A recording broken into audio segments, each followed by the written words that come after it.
여러분, 저는 62살 서정화입니다. 제 딸의 약혼자가 제 전 남편의 아들이었습니다. 영상을 시청하기 전에 잠시 시간을 내어 구독과 좋아요 버튼을 꼭 눌러주시면 큰 힘이 됩니다. 25년 전 저를 배신하고 유산까지 시킨 그 남자의 아들과 제 소중한 딸이 결혼하려 했다는 걸 상상할 수 있으세요? 어떻게 이런 일이 벌어졌는지 그날부터 차근차근 말씀드릴게요. 그날은 윤가식품 50주년 행사가 있던 날이었어요. 남편이 회장으로 있는 회사 행사였죠. 딸 선희와 함께 정장을 차려입고 행사장에 들어섰습니다. 엄마, 오늘 지훈이도 와요. 소개해드릴게요. 선희가 환하게 웃으며 말했어요. 박지훈, 선희 약혼자였습니다. 멋진 정장을 입고 완벽한 스펙을 가진 남자. 겉보기엔 정말 흠잡을 데 없어 보였죠. 그런데 그 순간이었어요. 지훈 옆에 서 있는 한 남자와 눈이 마주쳤습니다. 순간 제 온몸에 소름이 돋았어요. 박기문, 제 전 남편이었습니다. 더욱 충격적인 건 지훈이 박기문을 아버지라고 부르는 것이었어요. 저는 그 자리에 얼어붙었습니다. 가슴이 쿵쾅거렸고 손이 덜덜 떨렸어요. 이게 우연일까요? 아니면 박기문이 저를 보며 비웃듯 미소 짓는 게 보였어요. 그 순간 직감했습니다. 이건 피할 수 없는 악연이구나. 화려했던 그날이 제 인생에서 가장 암울한 시작이 될 줄은 몰랐어요. 행사 후 박기문이 슬그머니 제게 다가왔습니다. 정화씨, 맞죠? 지훈이가 정말 좋은 분을 만났네요. 겉으로는 정중한 척하지만 그 눈빛은 25년 전 그대로였어요. 마치 모든 걸 알고 즐기고 있다는 듯한. 저는 아무 말도 할 수 없었어요. 그냥 얼어붙었죠. 박기문은 제 침묵을 즐기는 것 같았어요. 그 후 며칠간 저는 지훈을 유심히 지켜봤어요. 선희와 함께 있을 때마다 말이에요. 어느 날 선희가 잠깐 화장실에 간 사이였어요. 지훈이 선희의 핸드폰을 힐끔힐끔 보더군요. 그냥 자연스럽게 확인하려는 듯한 시선이었어요. 마치 당연한 권리라도 되는 것처럼. 또 다른 날에는 선희가 친구와 통화하는 걸 지켜보는 지훈의 표정을 봤어요. 누구와 통화하는지, 무슨 얘기를 하는지 귀를 기울이고 있더라고요. 작은 신호들이었지만 저에게는 충분했어요. 25년 전 박기문도 그랬거든요. 처음엔 관심이라고 사랑이라고 포장했지만 결국은 통제였어요. 그제야 저는 남편에게 말했습니다. 박지훈을 조사해주세요. 며칠 후 확인했죠. 박지훈, 박기문의 아들이 맞다고.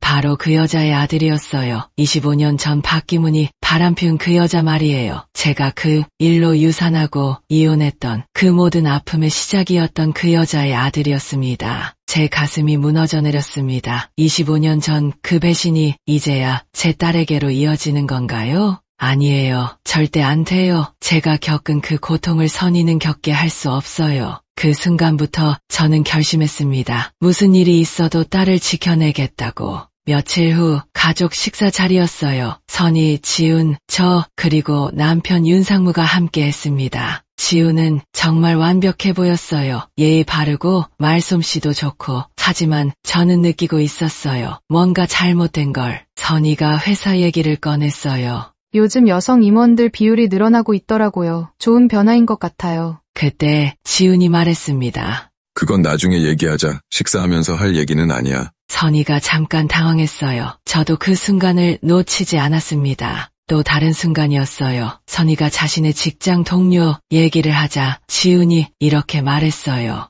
선희는 감정이 너무 앞서요. 여자라서 그런가 봐요. 좀 더 냉정해야죠. 지훈이 웃으며 말했습니다. 농담처럼 들렸지만 저에게는 경고음이었어요. 선희가 저는 감정적이지 않아요. 라고 하자 지훈은 그런 걸 모르는 게 문제야. 라고 답했어요. 바로 그 순간이었어요. 25년 전 박기문이 저에게 했던 말이 떠올랐습니다. 넌 항상 감정적이야. 그래서 판단력이 흐려지는 거야. 제 등골에 소름이 돋았어요. 똑같은 방식이에요. 상대방을 먼저 틀렸다고 단정하고 자신의 기준으로 맞추려 하는. 식사가 끝나고 저는 곧바로 사람을 불렀습니다. 박지훈에 대해 자세히 조사해줘. 남편 윤상무가 물었어요. 정화야, 무슨 일이야?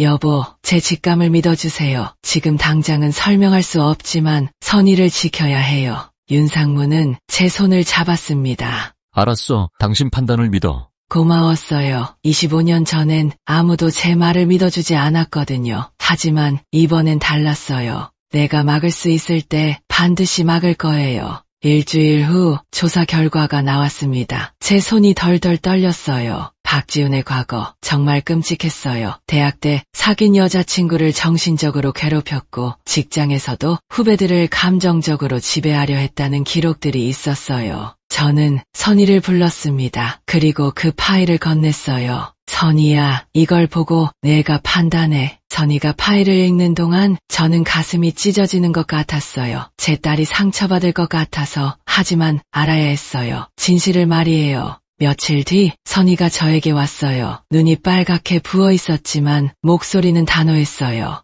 엄마, 저 지훈이랑 끝낼게요. 그 말을 들은 순간 저는 안도했어요. 제 딸이 현명한 선택을 한 거예요. 하지만 지우는 받아들이지 못했어요. 집에 찾아와서 선희와 얘기하겠다고 했습니다. 거실에서 둘의 대화가 시작됐어요. 선희야, 갑자기 왜 이래? 우리 잘 지내고 있었잖아. 지훈 씨, 미안해요. 저는 더 이상 함께 할 수 없을 것 같아요.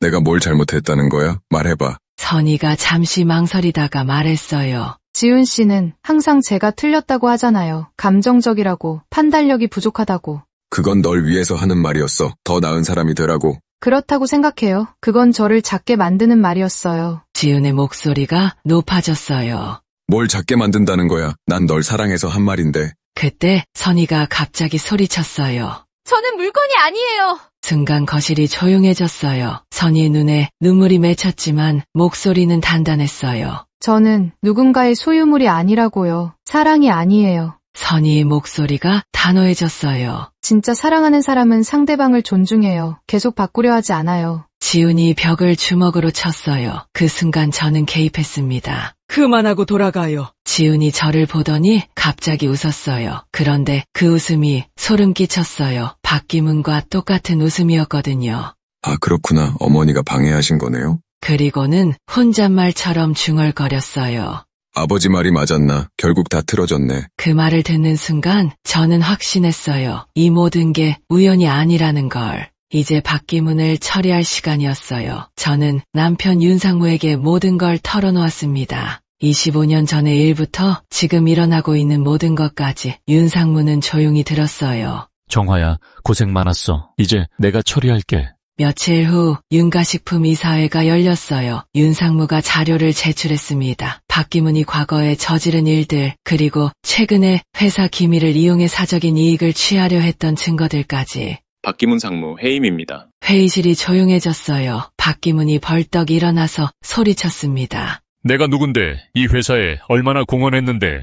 하지만 아무도 그의 말에 귀 기울이지 않았어요. 보안요원이 들어와서 그를 에스코트했고 회사 도장과 출입카드가 회수됐습니다. 출입카드를 빼앗자 박기문이 손을 뻗었지만 그대로 바닥에 떨어졌어요. 아무도 주워주지 않았습니다. 25년간 그가 휘두르던 권력이 이렇게 초라하게 끝나는 순간이었어요. 과거의 박기문에게 아첨하던 직원들이 모두 고개를 돌렸어요. 어떤 직원은 일부러 다른 길로 가더군요. 권력이 사라지니까 누구도 그를 봐주지 않았어요. 복도에서 박기문과 마지막으로 마주쳤을 때 저는 차분히 말했어요. 25년을 기다렸어요. 이제 끝이에요. 그리고 지훈, 아버지가 회사에서 쫓겨나는 걸 보고 완전히 무너졌어요. 마지막에 박기문에게 이렇게 말하더군요. 아버지, 나도 결국 실패자인가요? 회장 사위도 못 되고 아버지를 이기지도 못하고 그 모습을 보니까 불쌍하다는 생각도 들었어요. 하지만 선의를 상처 입히려 했던 걸 생각하면 당연한 결말이었죠.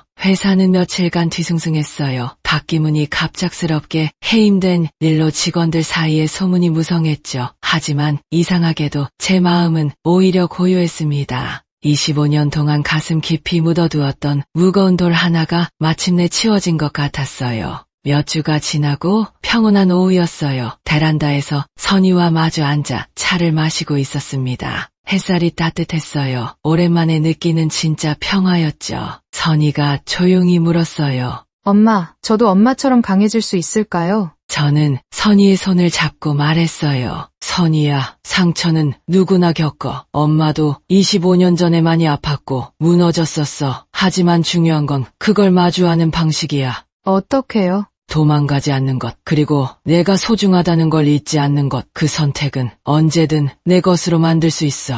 선희가 눈물을 흘렸어요. 하지만 그건 슬픈 눈물이 아니었어요. 뭔가 깨달은 그런 눈물이었죠. 엄마, 고마워요. 엄마가 지켜줘서. 저도 울컥했어요. 25년 전엔 저를 지켜줄 사람이 아무도 없었거든요. 하지만 제 딸은 달랐어요. 제가 지켜낼 수 있었어요. 저는 이제야 말할 수 있어요. 저는 제 딸을 지켜냈습니다. 여러분, 나이가 들어도 잊지 마세요. 지켜야 할 게 있습니다. 내 자존심, 내 자식, 그리고 내 살. 진짜 사랑은 용기를 만들어내거든요. 햇살이 저희 모녀의 얼굴을 따뜻하게 비춰줬어요. 새로운 시작이었어요.